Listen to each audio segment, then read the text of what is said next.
जयराम गंगावणे एक struggling actor. एका स्पर्धेत त्याने भाग घेतलेला असतो. स्पर्धेच्या अगोदर तो पहिला फोन त्याच्या ज्योतिषी ताईला जयवंतीला करतो. जयरामच्या आयुष्यात राजयोग आहे असा तिला विश्वास असतो. त्याचे भाऊजी मनोहर बारशिंगे हे ऍडव्होकेट असतात. जयराम त्यांची कार्यक्रमात वाट पाहत असतो, पण तो नेहरूनगर झोपडपट्टी धारकांना घेऊन कमिशनर ठाकूर यांना भेटायला जातो. झोपडपट्टी धारकांची जमीन बिल्डरच्या वशात गेलेली असते. कमिशनर ठाकूर यावर तोडगा म्हणून स्टे ऑर्डर आणायला सांगतात. इथे कार्यक्रम लांबल्यामुळे जयराम किंवा प्रीती यांच्यापैकी कोणाला एकालाच परफॉर्म करता येणार असतं. शेवटी जयराम प्रीतीला परफॉर्म करायला सांगतो. तिचा परफॉर्मन्स होतो. प्रेक्षकांचा उत्स्फूर्त प्रतिसाद मिळतो. जयरामलाही आनंद होतो. कार्यक्रम संपलेला असतो. प्रीती घरी जायला निघते. मनोहर बारशिंगे त्यांच्या पत्नीबरोबर तिथे पोहोचतात. मनोहर टॅक्सीवाल्याशी हुज्जत घालत बसतो. तो त्याला म्हणतो, मागच्या वेळी तुला हवालदाराने पीओसी साठी पकडला होता तेव्हा मीच तुला सोडवलं होतं. आता तू मला वरचे 70 रुपये दे, तेही माझ्या फीचे. त्यांना बघून जयराम पुढे येतो. रिव्हर्स घेताना प्रीतीच्या गाडीचा धक्का जयरामला लागतो. ती तिथून पळ काढते. मनोहर गाडीचा नंबर एका माणसाच्या शर्टवर लिहितो आणि त्याचं शर्ट काढून घेतो. प्रीती घरी येते.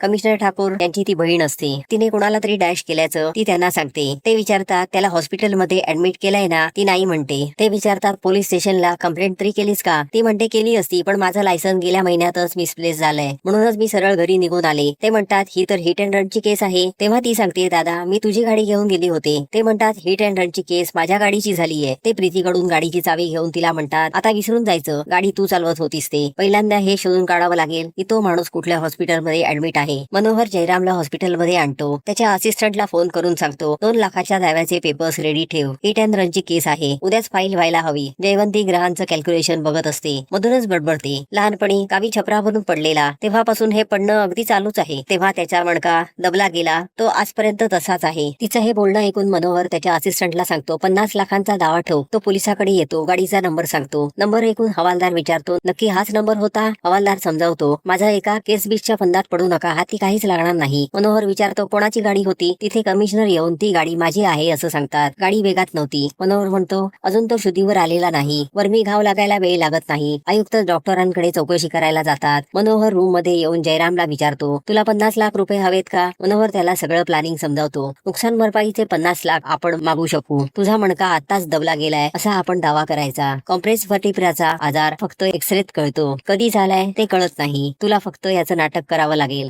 जयराम याला तयार नसतो. सिनेमात तर सगळेच ऍक्टिंग करतात, पण तुला खऱ्या आयुष्यात ऍक्टिंग करावी लागणार आहे. मी सांगतो तसं जर तू वागलास तर तू सुपरस्टार होशील. आता डॉक्टर तुला तपासायला येतील. फक्त एक लक्षात ठेव, तुला कमरेच्या खाली लकवा मारलाय. जयराम लगेच विचारतो, जर मला हलताच येणार नाही तर मी ऍक्टिंग कशी करणार? मनोहर त्याला सांगतो, ही केस संपेपर्यंत तू हॉस्पिटलच्या बाहेर पडायचं नाही. डॉक्टर चेक करून म्हणतात, फक्त एवढाचा धक्का लागलाय. मनोहर म्हणतो, तो पार्श्वभागावर आदळला, त्यामुळे मणक्याला त्रास होऊ शकतो. माझा मेवणा पागळा झालाय, त्याच्या कमरेखालच्या भागात रान नाही राहिलंय. तेवढ्यात आयुक्त ठाकूर जयरामच्या पायावरची चादर बाजूला करून म्हणतात, म्हणजे याच्या कमरेखालच्या भागाला काहीच जाणवत नाही? खरंच असं आहे का ते बघण्यासाठी जयरामच्या पायावर फटके मारतात. शेवटी मनोहर त्यांना म्हणतो, हे हॉस्पिटल आहे, तुमची पोलीस चौकी नाही. 3rd डिग्री द्यायला. डॉक्टर विचारतात, पायात जाणीव नाही की आणखी काही होतंय? मनोहर जयरामचा हात उचलून म्हणतो, बोटं वाकडी होत आहेत. डॉक्टर म्हणतात, बहुतेक यांच्या मणक्यात काहीतरी प्रॉब्लेम आहे. मनोहर एक्सरे बद्दल विचारतो. तेव्हा डॉक्टर त्याला सांगतात, पोलीस कंप्लेंट करावी लागेल. फक्त माणुसकीच्या नात्याने मी याला ऍडमिट केलेलं आहे. महेश त्याला सांगतात, पोलीस रिपोर्ट शिवाय तुझ्याकडे केसच नाही. कंप्लेंट मी रजिस्टर होऊच देणार नाही. फटके खाऊन जयराम चिडतो. तेव्हा मनोहर त्याला समजावतो, केस कोर्टात उभी राहते आणि आपल्याला कोर्टापर्यंत जायचंच नाही. महेश ठाकूरांना इतर वकिलांकडून माहिती मिळते की आजपर्यंत मनोहरने एकही केस कोर्टात लढवलेली नाही. आउट ऑफ कोर्ट सेटलमेंट केली आहे. हा मॅटर त्याने फक्त पैसे उकळण्यापुरता केलाय, पण आपल्याला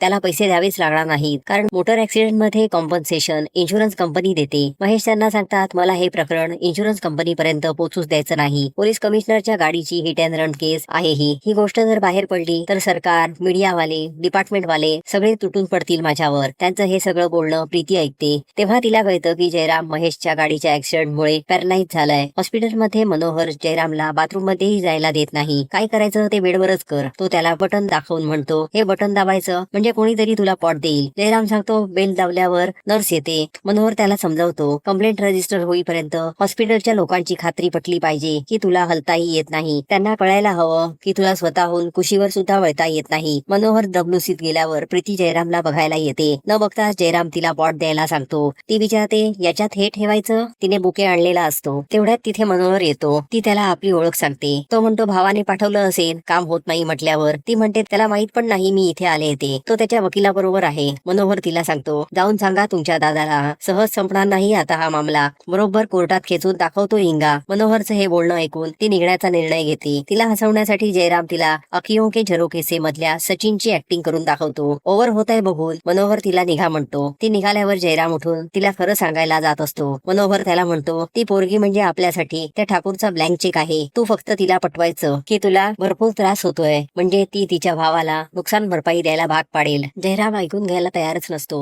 तो रागाने मनोहरला म्हणतो, तू नालायक आहेस. मनोहर त्याला म्हणतो, हो मी नालायकच आहे. तुझ्या बहिणीला मी साधा हात रुमालाही देऊ शकलो नाही. त्या कमिशनरकडे बघ किती बँक बॅलन्स आहे ते. कधी नव्हे ते आपल्याला थोडे पैसे मिळणार आहेत आणि तू मात्र जातो आहेस खरं बोलायला, म्हणजे मी जातो खडी फोडायला. मग तुझ्या बहिणीला लोकांच्या घरी भांडी घासत दिवस काढू दे. तो त्याला समजावतो, आपण दोघे मिळून हा किल्ला सर करू. जयरामच्या अंगात आता नवीन ऊर्जा सळसळते. मनोहर बाहेर येऊन दानपेटीतले पैसे घेऊन महेश यांना त्यांचाच वकील खामकर बनवून फोन करतो. मनोहरला ट्रॅप करण्यासाठी माझ्याकडे एक चांगली कल्पना आहे, तो महेशना सांगतो. मनोहरला भेटायला बोलवून त्याला किती पैसे पाहिजे ते विचारायचं. तेव्हाच जयरामला काहीच झालं नाही हे हॉस्पिटलच्या डॉक्टरला भेटून त्यांच्याकडून सर्टिफिकेट घ्यायचं. महेशना त्याचे हे बोलणं पटतं. फोन करून मनोहरने महेशना स्वतःच्या जाळ्यात अडकवलेलं असतं. महेश सर्टिफिकेट मागायला जातात. डॉक्टर त्याला सांगतात, 2 दिवस झाले अजून साधी पोलीस कंप्लेंट रजिस्टर झालेली नाही. मग कोणत्या बेसिसवर सर्टिफिकेट देऊ मी? महेश हॉस्पिटलमध्ये फोन करून कंप्लेंट रजिस्टर करण्याचे आदेश देतात. हवालदार रिपोर्ट तयार करून ठेवतो. त्यांचं हे बोलणं मनोहर ऐकतो. तिथून पास होण्याचं नाटक करतो. हवालदार त्याला जवळ बोलवून सही घेऊन रिपोर्ट त्याच्या हातात देतो. डॉक्टरला भेटल्यावर मनोहर त्यांना विचारतो, तुम्ही अजून जयरामवर उपचार सुरू केलेलेच नाहीत. पोलीस रिपोर्ट शिवाय मी काहीच करू शकत नाही असं डॉक्टर त्याला सांगतात. मनोहर त्यांना रिपोर्ट दाखवतो. दुसऱ्या डॉक्टर कडून महेश रिपोर्ट मागत असतात. महेशला जयराम दिसतो. त्याला एक्सरे ला नेलं जात असतं. महेश त्याला म्हणतात, मी तुला तुरुंगात घेऊन जाणार आहे. त्यावर जयराम म्हणतो, मला हॉस्पिटलच्या बाहेर जायचीच परमिशन नाही. आज कुठे मला माझ्या रूमच्या बाहेर काढलं आहे. महेश म्हणतात,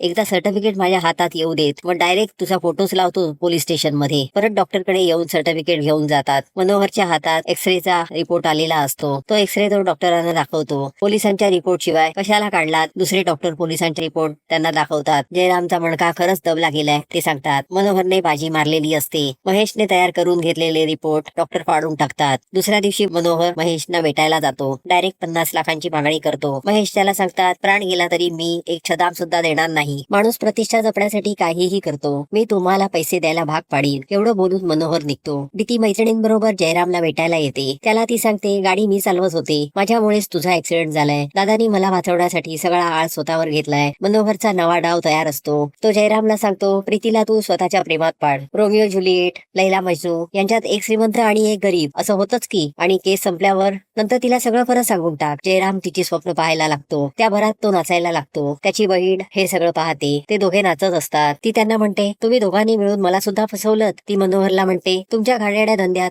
तुम्ही याला सुद्धा ओढलत. पैशांसाठी हे असले धंदे? याच्या पत्रिकेत राजयोग आहे, पण तो असा मिळवायला निघाला. नवस बोलल्यामुळे ती अष्टविनायकाला जायचं सांगते. जयरामला पेपर मधली बातमी दिसते. तपास झाल्यावर गाडी प्रीती चालवत होती हे पोलिसांना कळणार. तिला जेल होणार. आता त्याचं त्याला टेन्शन येतं. तो स्वतःशीच म्हणतो, मला काहीही झालं नाही हे प्रीतीला कळायलाच हवं. तो महेश ठाकूर यांच्या घरात घुसतो. ठाकूर तिथे झोपलेले असतात. त्यांची बायको महेश समजून जयरामला मिठी मारते. तो महेश नसल्याचं तिला कळतं. महेशच्या समोर जयराम उभा असतो. ते सिक्युरिटी वाल्यांना त्याला पकडायला सांगतात. जयराम तिथून पळ काढतो. बाहेर येऊन तो मनोहरला फोन करतो. मनोहर जयरामला पटकन हॉस्पिटलला जायला सांगतो. महेश नाईट सूटवरच जयरामला बघायला हॉस्पिटलमध्ये येतात. तिथे त्यांना गुरखा अडवतो. त्याचाच मोबाईल घेऊन ते डॉक्टरांशी बोलतात. डॉक्टर त्याला म्हणतात, तुम्ही आत येऊ शकत नाही, मी जाऊन चेक करतो. जयराम शांतपणे झोपलाय ते महेशना सांगतात. परत सकाळी ते हॉस्पिटलमध्ये येऊन पुन्हा चौकशी करतात. महेश त्याला उकसवतात. ताकद आहे की नाही ते बघायला पंजा लावायचं म्हणतात. जयराम जोशात येतो. तेवढ्यात तिथे मनोहर येतो. तो लांबूनच इशारे करतो, पैसे दाखवतो. जयरामला इशारा समजतो. तो हरतो. महेश मनोहरने लांबून इशारा केल्याचं म्हणतात. मनोहरची दुसरी स्टोरी सुरू होते. जयरामला एक जुळा भाऊ आहे, श्रीराम. श्रीराम हा सिझोफ्रेनिक आहे. आम्ही त्याला घरात बंद करून ठेवतो. काल त्याला जयराम विषयी समजल्यावर श्रीराम बिथरला. हे सगळं तुमच्यामुळे झालंय हे कळल्यावर त्याचा जाब विचारण्यासाठी तो तुमच्याकडे आला होता. महेश त्यांना सांगतात, मी मूर्ख वाटलो की काय तुम्हाला? गोलमाल चित्रपट मी पाहिला नाही असं वाटलं की काय तुम्हाला? तेवढ्यात तिथे अजून एक जयराम हजर होतो. ही असते मनोहरच्या डोक्यातून निघालेली आयडियाची कल्पना. नंतर जयराम त्याला विचारतो, माझ्यासारखा दिसणारा दुसरा माणूस तुला भेटला तरी कुठे? तो सांगायला सुरुवात करतो, प्रीती तुला म्हणाली की तू सचिन सारखा दिसतो. मग मी त्याला जाऊन भेटलो, तुझी केस सांगितली. कमिशनर तुला त्रास देत आहेत म्हटल्यावर सचिन भाऊ म्हणून तिथे यायला तयार होतो. जयरामचा फोटो तो त्याला दाखवतो. महेश आता जयरामची जन्म कुंडली काढायचं ठरवतात. रेकॉर्ड चेक करायला सांगतात. आयजी सर महेशना बोलावून घेतात. आयजी सरांपर्यंत जयरामची बातमी पोहोचलेली असते. आयजी महेश यांना केसचा निकाल लागेपर्यंत सस्पेंड करतात. शेवटी महेश मनोहरला भेटण्यासाठी फोन करतात.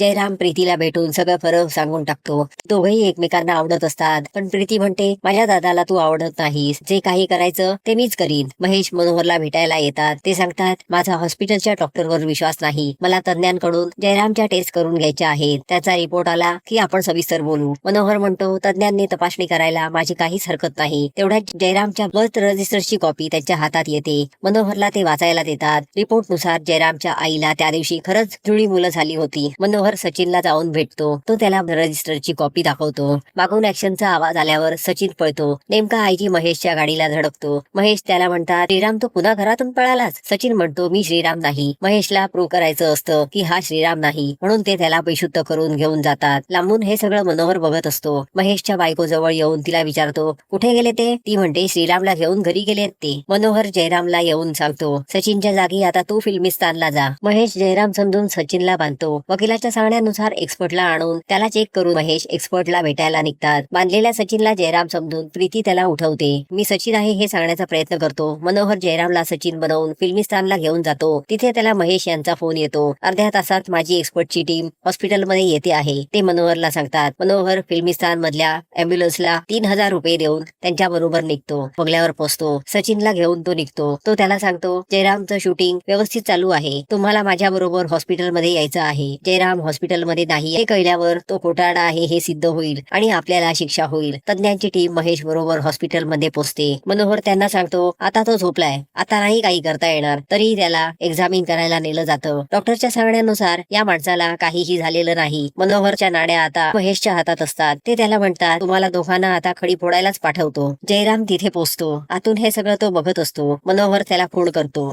जयराम फायर अलार्म तोडतो. सगळीकडे पळापळ होते. सचिनची जागा आता जयराम घेतो. आग लागली नाही. डॉक्टर येऊन सांगतात. सगळे परत स्कॅनिंग रूम कडे येतात. डॉक्टर प्रधानांना दबलेला मणका दिसतो. मनोहर म्हणतो आता तुमचा खेळ संपला. कधी येऊ पैसे न्यायला. 50 लाख. ट्रॉली खाली लपलेल्या सचिनला आता सगळा प्रकार लक्षात येतो. मनोहर जयरामला बेडवर झोपायला आणतो. सचिनला ट्रॉली खालून बाहेर काढतो. सचिनचा सगळा राग मनोहरवर निघतो. यापुढे तुम्ही दोघं माझ्या समोर आलात तर खडी फोडायला पाठवीन. सचिन तिकडून निघून जातो. जयराम मनोहरला सांगतो मला जुळा भाऊ होता, पण जन्मताच ते बाळ मेलं. मनोहर जयरामला सांगायला येतो ठाकूरने आपल्याला सेटलमेंट साठी बोलवलंय. प्रीती तिथे येते. जयरामने प्रीतीला सगळं खरं सांगितल्याचं मनोहरला कळतं. प्रीती त्याला एक ऑफर देते. 75 लाख मी तुम्हाला देते, पण दादाला सांगून आमचं लग्न लावून द्यायचं. मनोहर महेशकडे येतो. तो त्यांनी दिलेला चेक फाडून टाकतो. तो जयरामचा हात प्रीतीसाठी मागतो. महेश या लग्नाला तयार नसतात. त्यांची बायको त्यांना समजावते हे लग्न झालं तर तुमच्यावरची केस मिटेल, सस्पेन्शन कॅन्सल होईल, नोकरी परत मिळेल. तरीही महेश तयार नसतात. ते म्हणतात जयराम कमरेखाली अधू आहे. माझं सस्पेन्शन टाळण्यासाठी माझ्या बहिणीचा मी बळी देणार नाही. मनोहरच्या डोक्यात अजून एक आयडियाची कल्पना येते. महेश जयरामला मारायला येतात. प्रीतीवर अटॅक करायचं नाटक करतात. जयराम तिला वाचवण्यासाठी उभा राहतो. जयराम उभा राहिला पाहिल्यावर महेश त्यांच्या लग्नाला तयार होतात. त्यांचं लग्न ठरतं. महेशना जयरामची फॅमिली हवी असते. आता ती आणायची कुठून. लग्नाच्या खरेदीला गेल्यावर त्यांना तिथे बसंती दिसते. हुबेहूब जयवंती. तिला द्यायचे 1 लाख एका दिवसाचे ठरतात. लग्नात महेश परत श्रीराम आला का ते विचारतात. त्यांना एक मस्त फॅमिली फोटो हवा असतो. परत प्रश्न जुळा भाऊ आणायचा तरी कुठून.